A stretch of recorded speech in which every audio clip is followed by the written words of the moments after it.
o peso da prova e a mão invisível de Deus. Era uma sexta-feira à noite, e o irmão Carlos sentou-se à mesa da cozinha com as contas espalhadas à sua frente.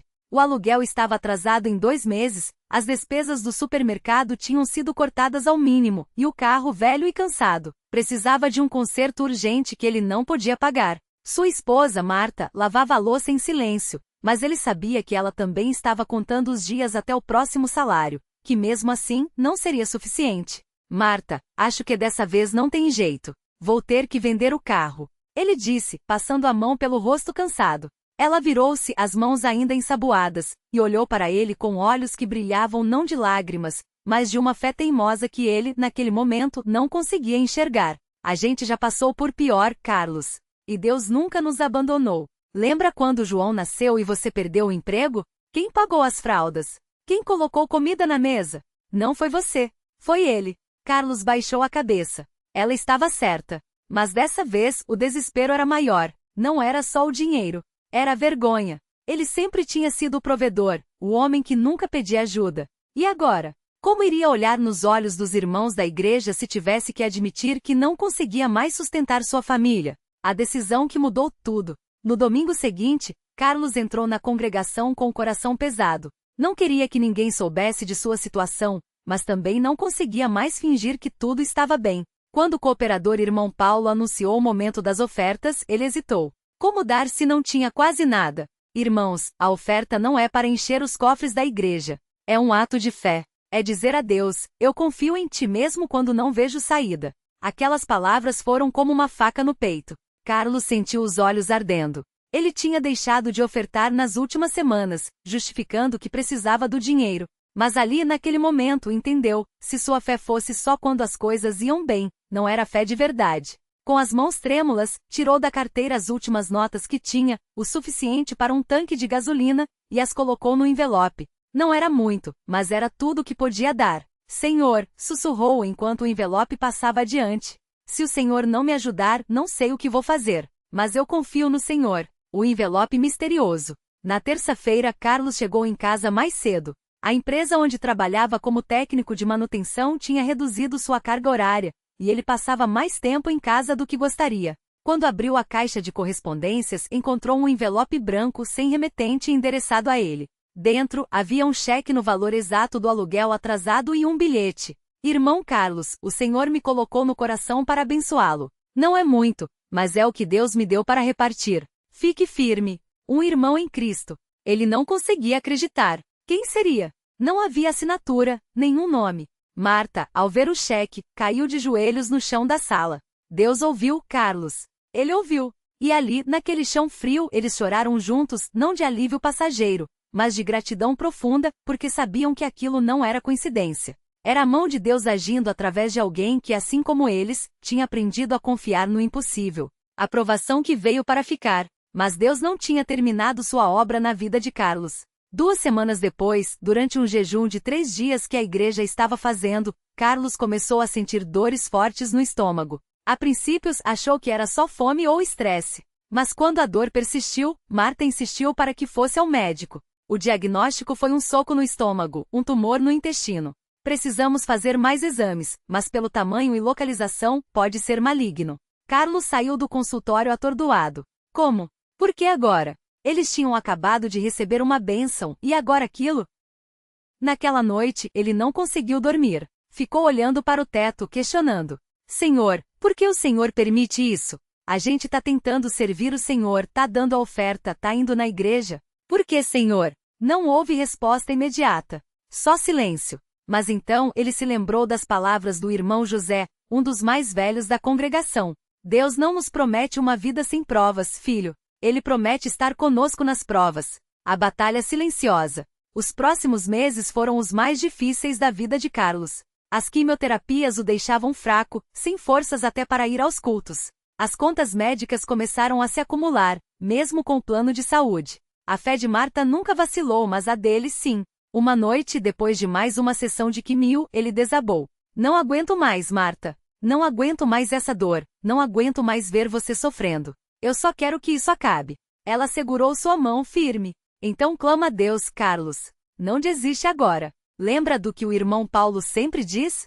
Deus não desampara a obra das suas mãos. Você é obra dele. E foi ali, na fraqueza mais profunda, que Carlos aprendeu o que era depender de Deus de verdade. Ele começou a jejuar nos dias que conseguia. Ele orava não só por cura, mas por forças para aguentar mais um dia. E mesmo fraco, continuou servindo. Agora não mais como técnico, mas limpando o templo, varrendo o pátio, fazendo o que podia. Se não posso pregar, posso servir. Se não posso dar muito, posso dar o pouco que tenho. O milagre que veio sem alarde. 6 meses depois, em mais um exame de rotina, o médico franziu a testa ao olhar os resultados. Carlos, não tem mais sinal do tumor. O quê? Ele não conseguia acreditar. Os exames mostram remissão total. Não há mais vestígios de câncer no seu organismo. Carlos caiu no chão. Não houve vozes do céu, não houve luzes brilhantes. Só um médico incrédulo, um laudo assinado, e a certeza absoluta de que Deus tinha ouvido suas orações. Quando chegou em casa e contou a Marta, ela abriu a Bíblia em Salmos 18:17. Ele me livrou do meu poderoso inimigo, daqueles que me odiavam, porque eram mais fortes do que eu. E ali, sem palavras, eles se abraçaram e choraram, porque sabiam. Aquilo não era sorte. Era Deus. De beneficiado a benfeitor. Carlos não ficou só na gratidão. Ele entendeu que Deus o tinha curado para um propósito. Começou a visitar hospitais, levando a palavra de Deus para outros doentes. Testemunhava em cultos, não com palavras bonitas, mas com lágrimas nos olhos. Eu já estive onde você está. Eu já pensei em desistir, mas Deus não desistiu de mim. Um dia, um jovem chamado Lucas, que tinha se afastado da igreja por causa de vícios, ouviu seu testemunho. Irmão Carlos, o senhor acha que ainda tem jeito para mim? Carlos olhou nos olhos daquele rapaz e viu seu próprio passado. Filho, se Deus pode me curar de um câncer, pode te curar de qualquer coisa. Mas você tem que querer, tem que se render a ele. Lucas chorou. E naquela noite se ajoelhou no altar, pediu perdão, e foi batizado nas águas em nome de Jesus Cristo para perdão dos pecados. Hoje, Lucas é cooperador na mesma congregação onde Carlos serve. E toda vez que alguém pergunta como ele se libertou, ele aponta para Carlos e diz: esse homem me mostrou que Deus não olha para o seu passado. Ele olha para o seu coração. A lição que ficou. Carlos ainda enfrenta dificuldades. O carro ainda é velho, as contas ainda apertam às vezes. Mas agora ele sabe. Deus não promete uma vida sem lutas. Ele promete ser a nossa força na luta. E toda vez que alguém pergunta como ele conseguiu passar por tudo aquilo, ele responde com um sorriso: não fui eu, foi Deus. E se ele fez por mim, ele pode fazer por você também. Glória ao nome santo do Senhor. Amém. A provação que veio como fogo, e como Deus a transformou em luz. O peso da responsabilidade, quando a fé é testada no silêncio. Carlos não imaginava que depois de tantas vitórias, viria uma prova que o faria questionar até mesmo as certezas que tanto pregava. 2 anos após a cura do tumor, quando tudo parecia estar se encaminhando, o trabalho no escritório de contabilidade estava estável, Lucas já era um cooperador dedicado, e até mesmo a esposa, Maria, havia superado uma depressão silenciosa que a acompanhava há anos. Veio a notícia que abalou tudo. Irmão Carlos, a empresa está fechando. Não tem mais como segurar. O patrão, um homem que sempre o tratara com respeito, baixou os olhos ao dizer aquelas palavras. A crise econômica havia atingido em cheio o pequeno escritório onde Carlos trabalhava há quase uma década. Ele saiu daquela sala com as mãos trêmulas, o estômago embrulhado e uma pergunta martelando na mente: e agora, senhor? Não era apenas o salário que sumiria. Era o plano de saúde que cobria os remédios de Maria, era a mensalidade da faculdade de Lucas, que depois de se converter, havia decidido estudar para ser professor de crianças na escola dominical, era o aluguel da casinha simples onde moravam. Carlos sentou no banco da praça em frente ao escritório, tirou o chapéu e passou a mão nos cabelos já grisalhos. Deus, por que agora? Não foi suficiente? Mas então, como um sopro suave, veio à memória as palavras que ele mesmo tanto repetia aos outros. Deus não nos promete uma vida sem provas, mas promete estar conosco. Ele respirou fundo, levantou-se e foi direto para a congregação. Não para pedir ajuda, ainda não, mas para se ajoelhar no altar sozinho e derramar o coração. Senhor, o Senhor sabe da nossa necessidade. Não peço riqueza, não peço facilidade. Peço só força e sabedoria, porque sozinho eu não sei o que fazer. A resposta que veio através de mãos humanas. Os dias seguintes foram de uma angústia que Carlos não sentia desde os tempos do diagnóstico do câncer. Ele enviou currículos, fez contatos, aceitou pequenos bicos como digitador, mas nada parecia suficiente. Maria, percebendo sua angústia, certo dia lhe disse: Carlos, por que você não pede ajuda aos irmãos? Eles oram por nós todo domingo. Carlos balançou a cabeça. Não é vergonha, Maria. É que eu não quero que ninguém pense que minha fé é fraca, que eu não confio em Deus. Ela segurou sua mão. Fé não é fingir que está tudo bem. Fé é confiar que Deus vai usar até a nossa fraqueza para mostrar o seu poder. Aquelas palavras o atingiram como uma flecha. No culto seguinte, após a pregação, o irmão Paulo, um dos cooperadores mais antigos, se aproximou. Irmão Carlos, o Espírito Santo me colocou no coração para te perguntar: você está precisando de algo? Carlos hesitou. Mas então, lembrava-se de Elias e a viúva de Sarepta. Deus muitas vezes age através da obediência de seus servos. Com a voz embargada, contou sobre o desemprego. Não se preocupe, disse irmão Paulo. Deus já providenciou. Amanhã, passe na minha oficina.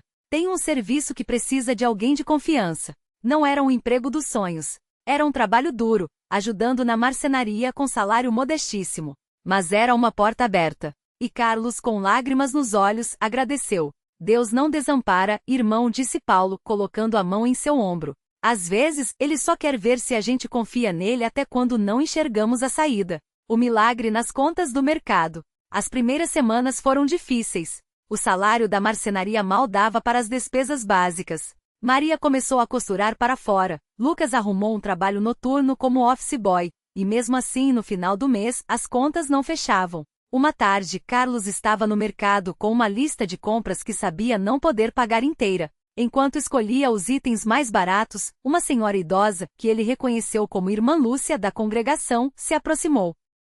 Irmão Carlos, como vai a família? Ele sorriu, mas não pôde esconder a preocupação. Estamos firmes, irmã. Deus é fiel. Ela olhou para o carrinho quase vazio e, sem dizer nada, pegou sua própria cesta, cheia de mantimentos, e começou a transferir itens para o carrinho dele. Arroz, feijão, óleo, macarrão, até um pacote de fraldas, que Carlos nem tinha coragem de comprar, mas que Maria havia mencionado que estavam precisando para a filha do casal que ajudavam na igreja. Irmã Lúcia, não posso aceitar. Não é de mim, irmão. É do Senhor. Ele me falou hoje de manhã. Hoje você vai ser minha mão. Então aqui estou. Carlos tentou segurar as lágrimas, mas não conseguiu. Naquele momento entendeu algo profundo. Deus não só provê, Ele nos faz participantes da sua providência. Aquela senhora, com sua aposentadoria modesta, estava sendo usada por Deus da mesma forma que o envelope anônimo anos antes. Ao chegar em casa, Maria abraçou os mantimentos como se fossem ouro. Deus não esquece de nós, Carlos.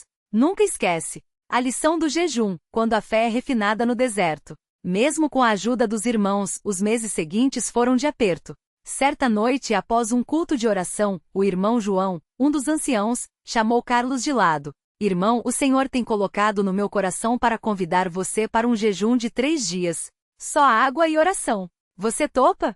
Carlos sentiu um frio na espinha. Jejuar já era difícil em tempos normais. Agora, com o corpo fraco pelo estresse e a alimentação irregular, parecia quase impossível. Mas algo dentro dele disse: se Deus está pedindo, Ele vai sustentar. Nos 3 dias seguintes, Carlos se trancou em seu quarto, lendo a Bíblia, orando e jejuando. No segundo dia, a fraqueza era tanta que ele mal conseguia se levantar. Mas foi então que, em meio àqueles gemidos de oração, uma paz inexplicável o invadiu. Senhor, eu não sei o que o Senhor está preparando, mas eu confio. Mesmo que eu não veja, eu confio. No terceiro dia, enquanto ainda estava de joelhos, o telefone tocou. Era um número desconhecido. Bom dia. Meu nome é Rodrigo. Sou gerente de uma empresa de logística e recebi seu currículo há alguns meses. Na época não tínhamos vagas, mas esta semana um cargo abriu e seu perfil se encaixa. Você ainda está interessado? Carlos quase deixou o telefone cair. Sim, senhor. Estou sim.